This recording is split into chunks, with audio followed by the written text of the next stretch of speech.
Hello आज का topic बहुत इंटरेस्टिंग होने वाला है। कर्म फल क्या है? आपके मन में चल रहा होगा हम कोई भी कर्म करते हैं तो हमें फल का बहुत ही चिंता लगा रहता है कि हमें स्वर्ग मिलेगा या नर्क मिलेगा। पर मैं आपको ये कहना चाहता हूँ, स्वर्ग नर्क किसने देखा है? किसी ने देखा नहीं है। ये मरने के बाद वाला लाइफ है, होता भी है या नहीं है इसके बारे में किसी को जानकारी नहीं है। फिर भी इंसान के मन में डर लगा रहता है कि नहीं, हमें नर्क भेजा जाएगा, हमें स्वर्ग भेजा जाएगा।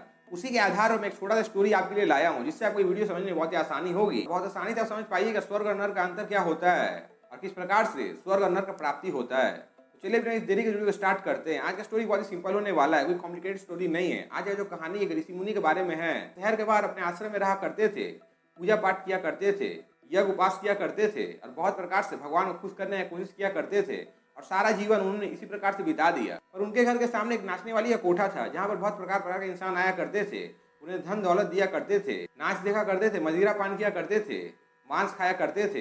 ये सब देखकर ऋषि मुनि के मन में चलता था, ये नाचने वाली कैसी है, मेरे आश्रम के सामने इसका घर है और यहाँ पर ये गुजारा कर रही है। पर जो नाचने वाली थी वो अपने काम में सटीक थी, अपने कर्म में सही थी। जो उसका कर्म था वो अपना कर्म कर रही थी, इससे अलावा और कुछ भी नहीं। अपने जीवन को ठीक प्रकार से व्यतीत कर रही थी और ऐसे समय बीतता चला जाता है। और जो ऋषि मुनि रहता है उसका ध्यान नाचने वाली के घर पे रहता है। ऋषि मुनि को कभी खाना मिलता नहीं है, कभी उपास रहना पड़ता है, कभी तप करना पड़ता है, कभी मेहनत करना पड़ता है, तब जाकर उसका गुजारा होता है। पर उसका ध्यान रहता है नाचने वाले के घर में तो बहुत प्रकार के इंसान आते हैं, उसे धन दौलत दिया करते हैं, उसके पास में बहुत धन दौलत है, बहुत पैसा है, बहुत कुछ है। ये सोचते सोचते बहुत दिन बीत जाता है और ऋषि मुनि और उस नाचने वाले का दोनों का ही मृत्यु हो जाता है और दोनों यमलोक में चले जाते हैं। जब यमलोक में दोनों का हाजिरी लगाया जाता है तो नाचने वाली को स्वर्ग दिया जाता है और ऋषि मुनि को नर्क दिया जाता है। आपको में ये चल रहा होगा मैं ये क्या कह रहा हूँ, शायद ऋषि मुनि को स्वर्ग मिला होगा और नाचने वाली को नर्क, पर नहीं, यहाँ पर दोनों को अपोजिट मिला था।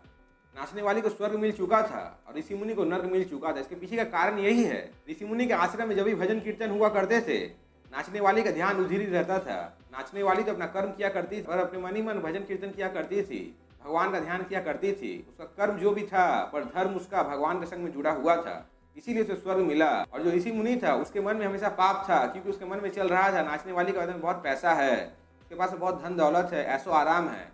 पर एक बार आप सोच के देखिए, ऋषि मुनि को पैसा का क्या जरूरत है, धन दौलत का क्या जरूरत है, ऐसो आराम का क्या जरूरत है। ऋषि मुनि असल में एक ऐसा इंसान है जो जग को त्यागा हुआ है, धन दौलत को त्यागा हुआ है, उसे किसी भी चीज की जरूरत नहीं है, वो सिर्फ आज में जीता है। एक ऋषि मुनि को यह भी पता नहीं कि कल क्या होगा, कल वो जिएगा या नहीं जिएगा, खाना मिलेगा या नहीं मिलेगा, तो फिर कल का चिंता क्यों।